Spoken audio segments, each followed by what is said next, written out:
তো hello guys, back to my YouTube channel. চলে আসছে একটা নতুন ভিডিও নিয়ে। তো ঘুমাইছিলাম, এখনই উঠলাম ঘুম থেকে। তো দেখতে হচ্ছে মুখের অবস্থা। এখনই উঠলাম ঘুম থেকে। তো প্রীতম ফোন করছিল যে কোথায় আছিস, সেদিকে আয়, আড্ডা মারবো আর কি। তো আজকে হচ্ছে 8 তারিখ, আজকে হচ্ছে মাধ্যমিকের রেজাল্ট। তো আমার বন্ধু তো মাধ্যমিক দিচ্ছে। বন্ধুকে খালি একটা কথা বলবো, কি বন্ধু, কি খবর? পাস তো করছিস নিশ্চয়ই, কিছু খাওয়া, না খাওয়ালে তো বুঝতে পারছিস, কিছু খাওয়া,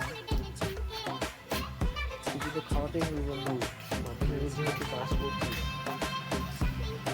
আর কি বলবো বন্ধুরা, যদি মাধ্যমিকে কোনো পরীক্ষা যদি পাস হয় না, মন থেকে একটা কেমন ফিলিং হয়, খুশি খুশি ফিলিং।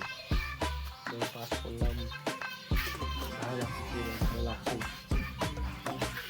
বাড়িতেও কিছু বলে না, পাস করলে, আর যদি পাস না করে একটা ভয় ভয় মনে হয় ভিতর থেকে, যে বাড়িতে কী বলবো, কী মুখ দেখাবো, এরকম ভাবে যাবো বাড়িতে, মা বাবার সামনে।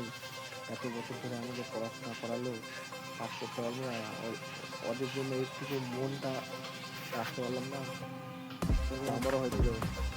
আমি যখন মাধ্যমিক দিই, তখন মাধ্যমিক রেজাল্ট যখন আগায় আসে, তখন খুব ভাবতাম যে আসলে কী বলবো, কীরকম রেজাল্ট আসবে, কী আসবে না আসবে কিচ্ছু জানতাম না।